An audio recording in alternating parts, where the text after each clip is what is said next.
Greetings, YouTube. I just watched a video from someone known as LindseytheNerdiest. I shall make a link to this particular video in question. And she's discussing ladder theory.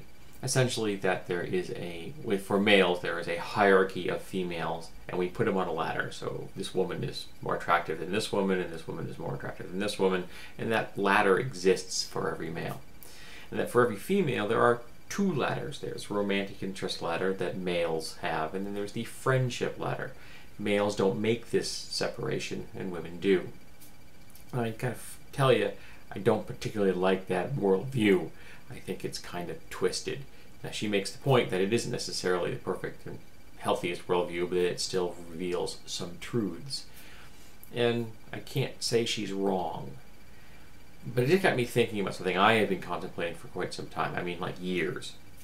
And that's how people come together in relationships.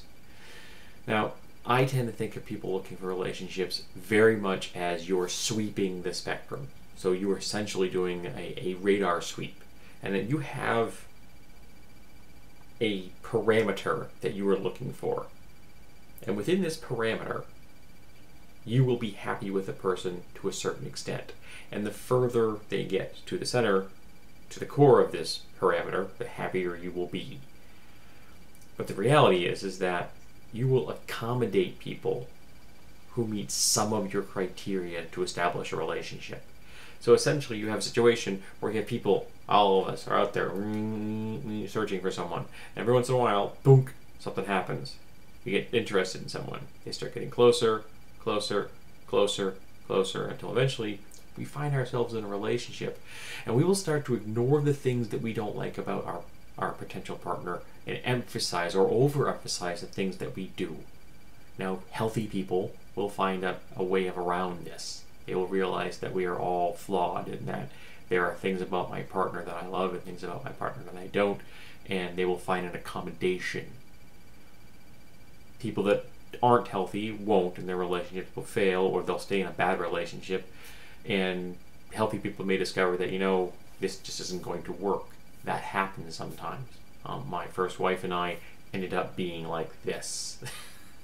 we never quite got here. We were very close. We were very intimate. We were very good friends, and I still love my ex. But the reality is that we couldn't be partners long term. It just wasn't destined. Not the least of which that my ex-wife decided that she would be much happier living as a male and is transgender, and I had no desire to be married to a man. But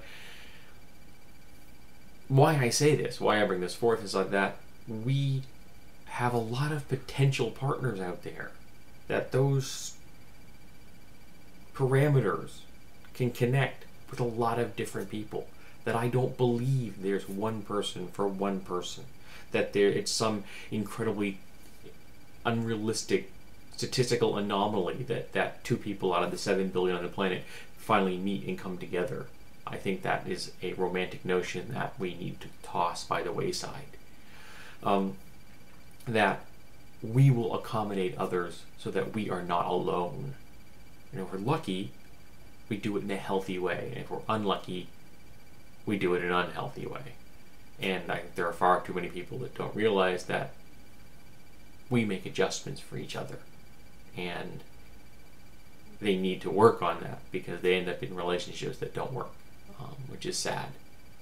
I've been in relationships that don't work on both ends of it, being the dumpy and the dumper. And I'm in a marriage at the moment which is the best I have ever had in my life.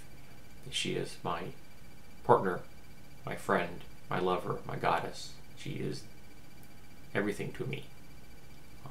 And I do what I can to become a better human being for myself and for her, for our relationship. But I don't know if we're the chosen ones. I don't know if we are the only two people that could have linked together in this way. Maybe I'm just pragmatic.